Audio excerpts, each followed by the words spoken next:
Welcome to Music and Stuff. I'm Rob Lewis, and today I'm looking at issue number 12 of the Quantum Leap comic book by Innovation Comics from 1993. And this is a really interesting issue. I'd never read this until an hour ago. I had to buy this one from eBay, and I never got it in the original run, so I had to buy it from eBay some months ago. Well, I finally just got around to reading it, and it's very interesting. You can see another C. Winston Taylor piece of artwork here, and this is probably the most accurate to what's going on in the story that the artwork is. I'm guessing he gets sent the commission way before the comic strip is actually drawn. Gets got. Editorial here, talking about the convention, great stuff. They've gone back to the prologue here, which is good, theorising that time travel, that one could time travel within his own lifetime, etc., etc. So that's really good. I like the artwork here. I'll address that in a minute. Now this was in a this wasn't in the TV show, but it wasn't a previous comic. Was it Tale of Two Cindy's? I'm not sure. This is obviously an original thing. This is from What Price Gloria from the TV series. So there's a mixture there. That's made up for the comic.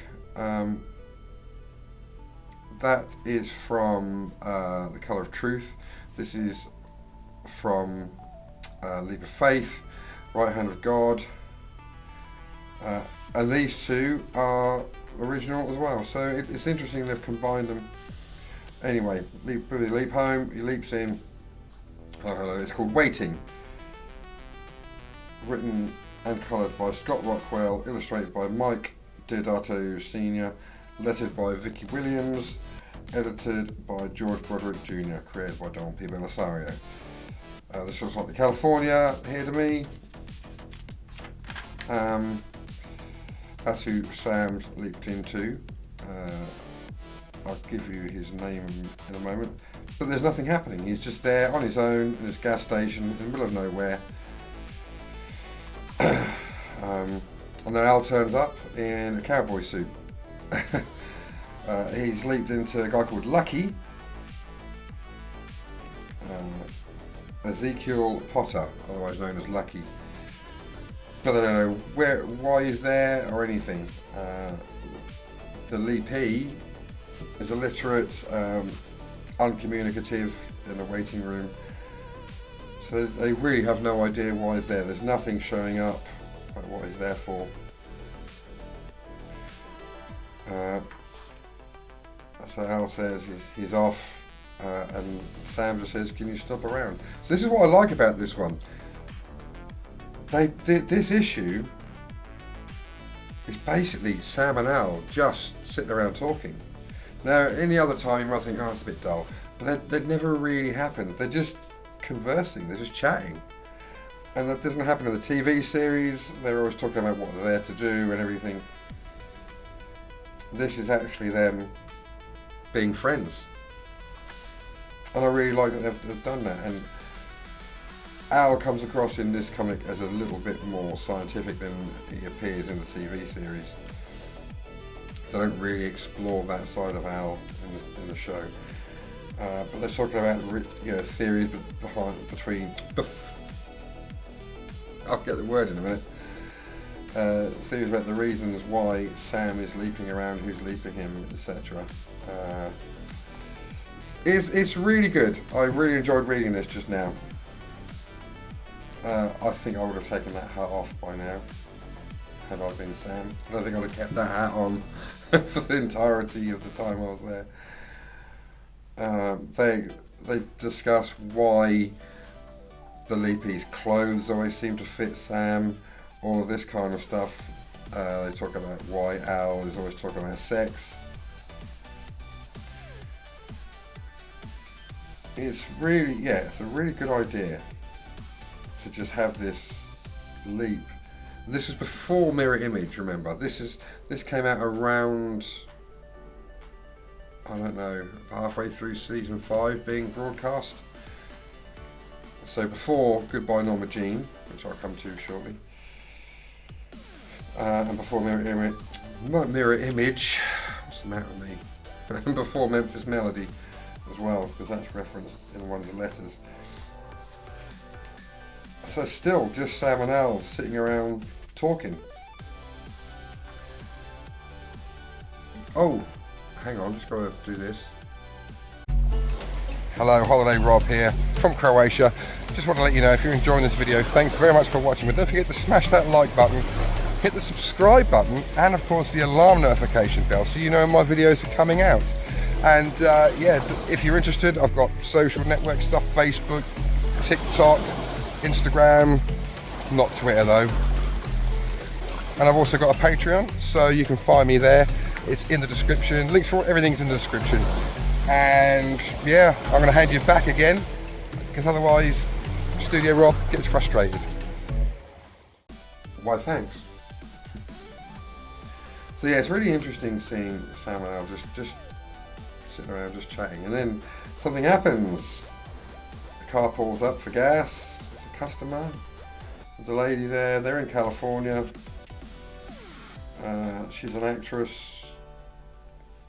She has bit parts in movies. Sam puts gas in and gives her directions to get to Hollywood. And as you can see in that bottom right panel, it's Marilyn Monroe, before she was famous. Sam basically kind of kickstarts her career by getting her to Hollywood, because in the original history she didn't, and she got stuck in the desert and died. I think that's what he said.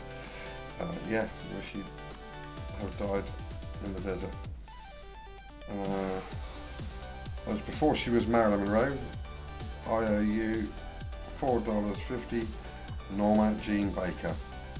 Sam got a kiss from Marilyn Monroe. Obviously this happens in the episode Goodbye Norma Jean, if you remember, but that hadn't been broadcast at this point. So it's really interesting with this comic series that they had the issue with where it showed the Leap in the future, who's a kidnapper and escapes just before it was shown on the TV in the episode Killing Time. And then you have this where it's talking about Norma Jean Baker before she was Marilyn Monroe. The parallels, and there's also the one about the stand-up comic. It was around the same time. Very strange coincidence.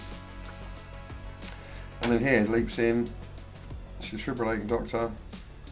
Defibrillator ready. Okay, Claire.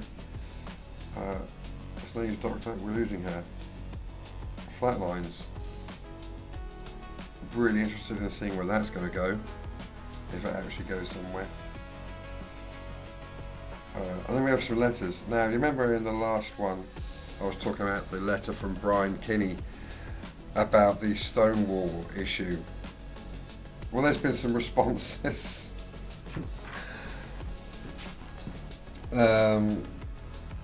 People defending the comic and basically having a hard time, giving Brian Kinney a hard time for his letter that he wrote in.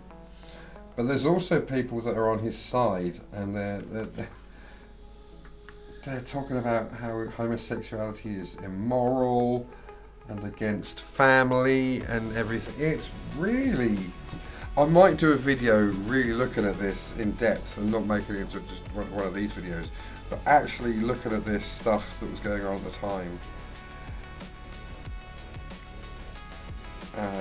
Maybe Sam leaped into a homing pigeon in World War II, or maybe into the late Elvis, Garth or Dolly Parton.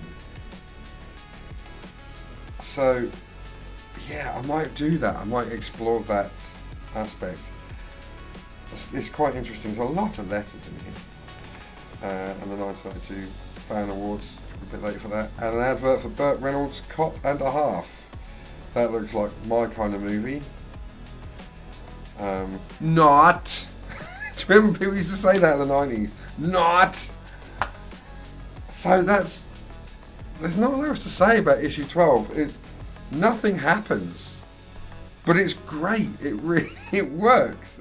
It's a fascinating issue because nothing happens, and it's just Sam and Al sitting around talking, which they don't get to do. They've always got a mission. They've got someone to save. So I really appreciate that. This could be one of the top 3 issues, I think. Really enjoyed that. As far as I'm aware, there's only 1 issue left, and I'll be looking at that in the next episode. But I've got to leave it there. Thanks very, very much for watching. I'll see you in the next one. Catch you later, Bill and Ted.